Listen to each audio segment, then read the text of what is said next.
Hi, Michael. Can you hear us? Yes, I can hear now. Can you hear me? Yes, we can. You cannot see us, but we can see you clearly. Okay, good. Okay, great. Great. Thanks for joining us today. Really excited to get into this fireside chat.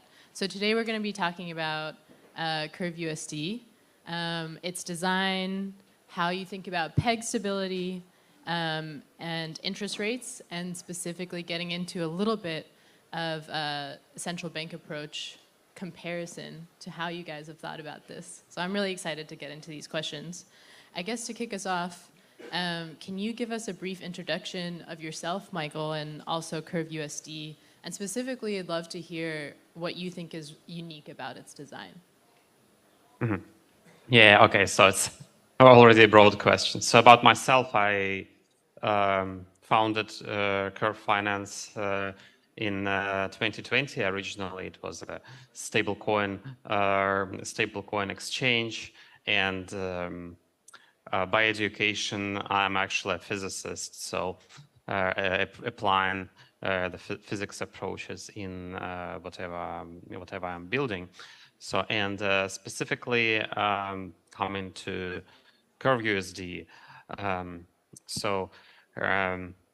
I think the main reason why I actually decided to do it was that I wasn't very happy about liquidation mechanisms which exist in today's stable coins or like CDPs or in lending platforms. Because like when if let's say price of collateral goes down to some critical price, you actually get your position fully liquidated or partially liquidated, and there is no kind of way to come back from that, and that's not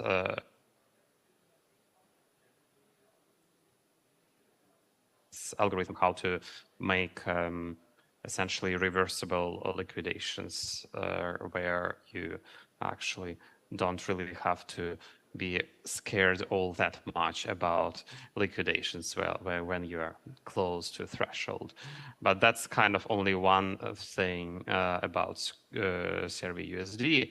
There is another thing is how it stabilizes, and it actively uses well, something we call bug keeper, which is maybe can be compared with PSM, but more efficient, and dynamic interest rate model, which appears to be working actually much better than I anticipated, especially when combined with bug keeper.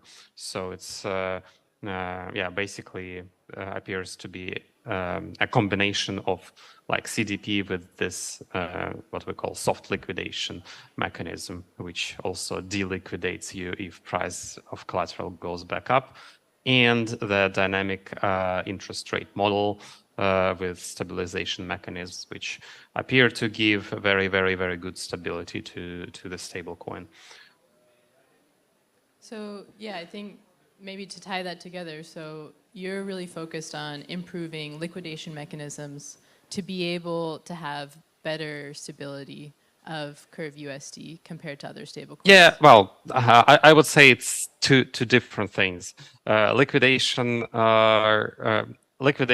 is works on not necessarily to improve stability, but more to give more comfort to borrowers.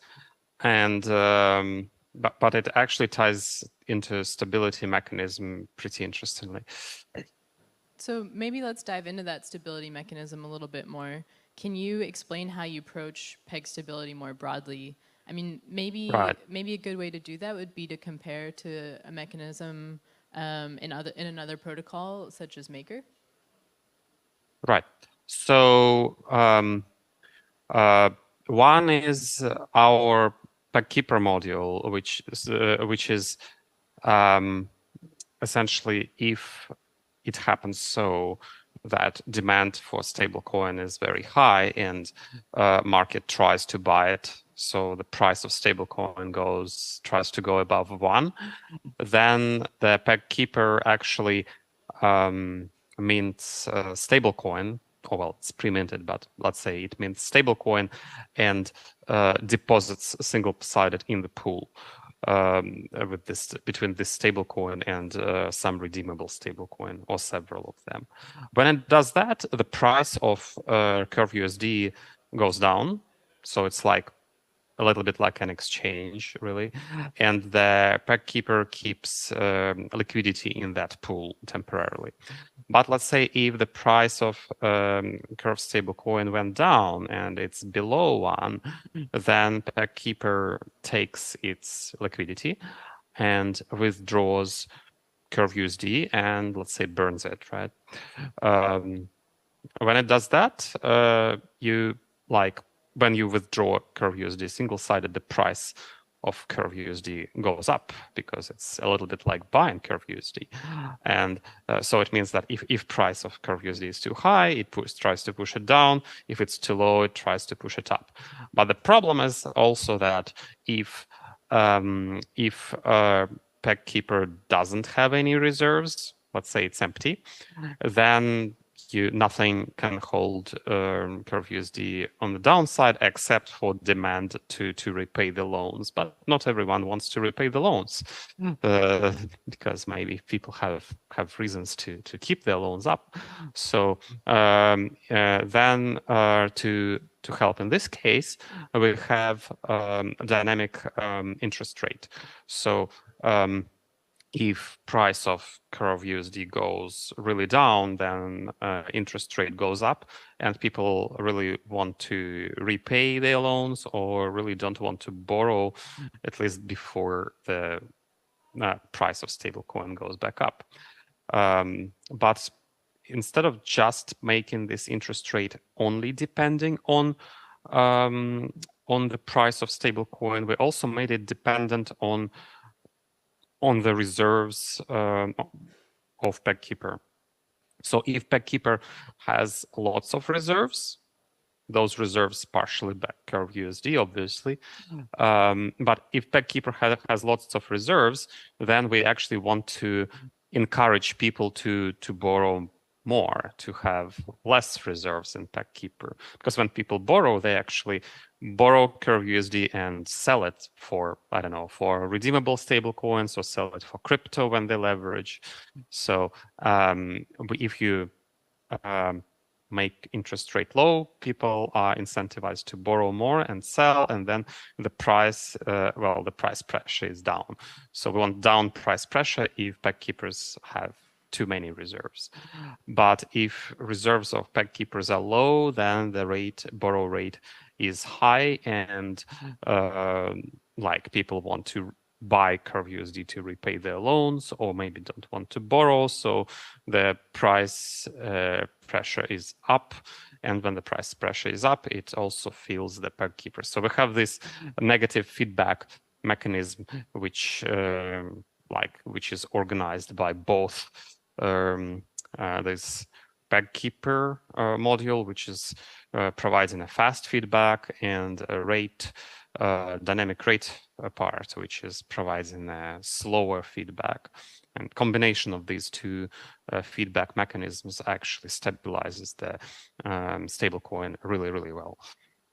Okay, so it sounds like the main difference there is that you're adding another element to how you determine the price, which is the reserves of the peg keeper. Is that right? Yeah, it's not like determining the price, it's determining the borrow rate. Okay. So it feeds into dynamic borrow rate, and it's not governance which changes what the borrow rate is. It's really the algorithm, and somehow it happens that volatility, which would have been otherwise in the stable coin, comes into volatility of borrow rate. So borrow rate can go up and down, and it does. On average, it's about 5%, but sometimes it goes to 10%. Some good times it goes to below 1%. And maybe it's not great for some borrowers, but it's actually better this way than if this volatility comes to price of the stablecoin. So you need to push the volatility somewhere, and when you push the volatility to borrow rate, it appears to stabilize stablecoin. So you mentioned something that I think is pretty important there, that this is automated.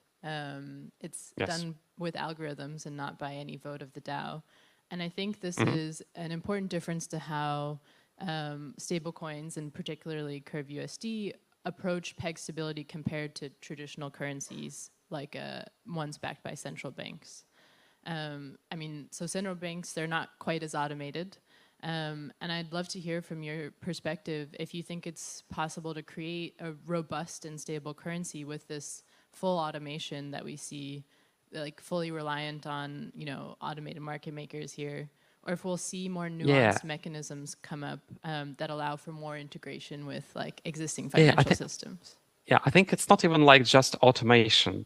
It's actually also how exactly central banking currencies are created and what the key rate over there does compared to borrow rate.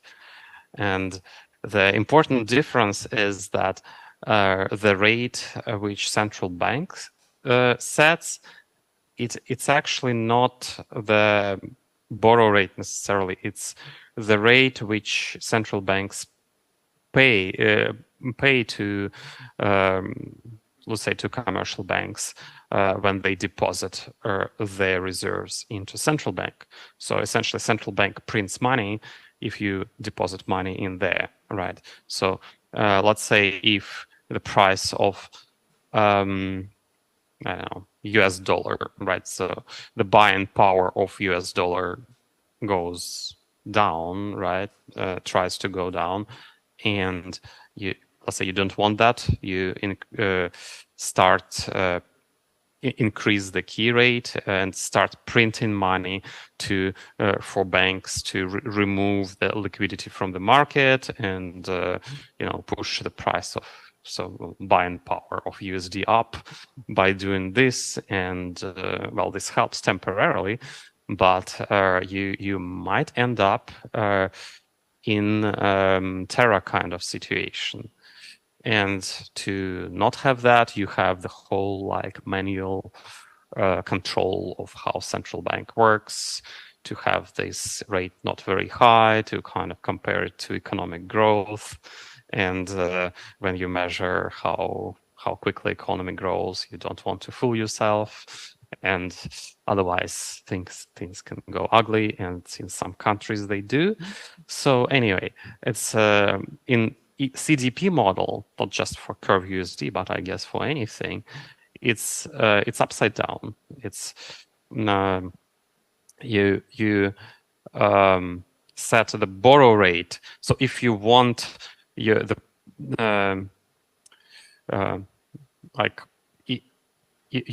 don't print money for those who deposit. You actually have people borrowing funds, and you by changing the rate, you control returning the loans essentially, right? Or control not borrowing more. So, and that's a better mechanism because it's actually more sustainable. There is no Ponzi component in it. Like, it cannot become Ponzi. That's the most important thing. And that's why it can be automated, because like if you automate something and let's say it's fully autonomous, but let's say if it can become a Ponzi, then it's not good. So you don't want to create such a system. But if it's so you don't want positive feedback loops, you want negative feedback loops, which stabilize things. But that's just one part. Another part, which I didn't really think of much at first, is when you mix it with soft liquidation mechanism for curve stablecoin. And maybe I need to explain how this soft liquidation works. Yeah, because normally in typical CDP, you have a loan or backed by, let's say, cryptocurrency. So you have some value of cryptocurrency and you have some value of your loan. And as long as value of cryptocurrency is higher than your loan, then you are good, right? So and let's say if value of cryptocurrency drops critically low, you have liquidation. So what happens here?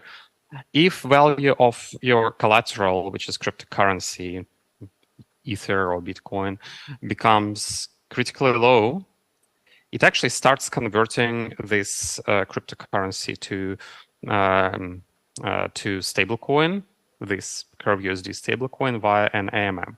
And if the price of collateral goes really too low, then you have all this collateral fully converted to CRV-USD, and you basically have, let's say, $100 CRV-USD loan backed by 110 CRV-USD, right? So you can actually you already sold your collateral at this time when if it dropped for CRV-USD and actually bought more CRV-USD than your loan is, so it's fully covered. But if you have price of collateral going back up, then this special AMM it starts buying back collateral, and if the price of collateral went fully up above liquidation price, then you appear like fully converted back to your collateral. So if price of collateral dropped and then went up again, then you have your collateral back, maybe with some loss, but this loss is usually like nothing in comparison with losses you have in like traditional liquidation.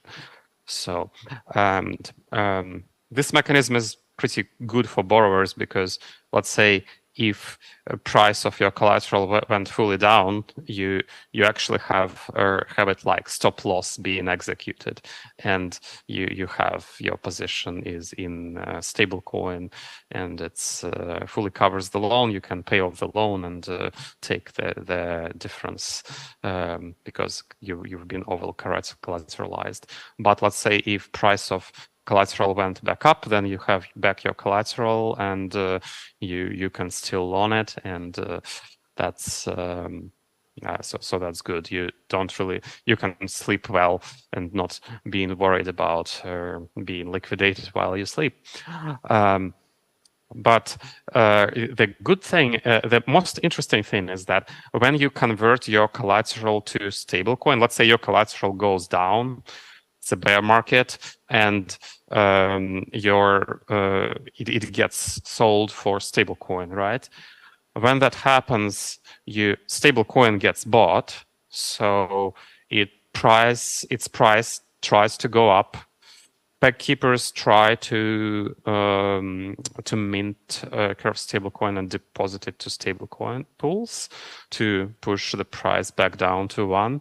And when they do that, the interest rate, the borrow rate decreases. So if it's a bear market, if let's say crypto economy is going down, everything is bad, then borrow rates go down, and this encourages people to borrow more. That's, if you think about it, you could apply it even to traditional economy. Imagine such a system working in traditional economy and having loans backed by I don't know, companies, right? So if economy goes down, then interest rates go down, and that's, I guess, not something you typically see. So you kind of probably would support the economy by that. So that's kind of an interesting thought I had. But anyway, this is, for now, we observe that just in crypto. And yeah, indeed, when crypto went down a little bit, then our borrow rates went down, and this encouraged more loans, and that was interesting. Yeah, this is actually how central banks are designed. Definitely, like interest rates are there as a mechanism to be able to either ignite the economy or try to calm it down. And so when you but the problem is that usually in central banking, the manipulation with the rates, it's very indirect. You're right. Yeah, they try to stabilize the currency, and in their case, seemingly the goals of stabilizing the currency are a little bit in a conflict with the goal of supporting the economy, and here these goals are kind of seemingly aligned. So that's a kind of interesting observation. Yeah, another super important thing here that I think is really interesting for the future is that you're basically able to borrow directly from a central bank in this case. You know, as a borrower, you can go directly into, you know, Curve USD, and it's almost like you would be able to borrow directly from a central bank as a person. And I think this, shortening of that. But you still need to think about collateral, like with what do you collateralize your loan? So, and you probably want some prime collateral, which is not. Then it would mean that it's not a person who borrows from central bank. It would still be large companies. So it's still a kind of. Otherwise, it's just not as safe. Not safe to back the currency by this collateral, right? Yeah. So that's. But you are shortening it sparks some ideas. That space in between the individual and being able to interact directly with that mechanism, which I think is, for me, super interesting about these. But another thing that I wanted to touch on with you is you mentioned, you know, these stable coins being over collateralized. And I'm really curious to hear from your perspective if you think that it's possible to sustain these stable coins into the long run being heavily over-collateralized in this way, just because being over-collateralized means that it's more expensive to maintain these. Well, I mean, you over-collateralize them by volatile currencies. And, if you have this soft liquidation mechanism, it appears that you can afford quite high LTVs. So the highest you can do is, in our case, is 89% with Ethereum or Bitcoin collateral. And this like LTV, it doesn't mean that you let's say if you borrow maximum and price of your collateral goes down by 1%, you don't get like liquidated instantly. You have this soft liquidation thing, which means that you actually can get close to maximum utilization of to like maximum size of the loan. So you don't really have to leave that huge of a margin over there. And I probably wouldn't really go borrow 89%, but some people actually do it. I would I kind of found for myself like a good region where you can make the safest possible loan. You can actually change some parameters when you borrow, and then with 71%, it's you can actually be pretty safe, like in any place, whether in soft liquidation or above. So you actually, so it means that you don't really have to be 200% or 300% over collateralized. I think being at, I don't know, somewhere about 130 is okay. And so you do increase capital efficiency this way. I very sadly think we're at time. I kind of want to round this conversation out with you before we move on to this next panel and just ask you how you see Curve USD developing from here and what you think is going to be most important for it to continue to strengthen.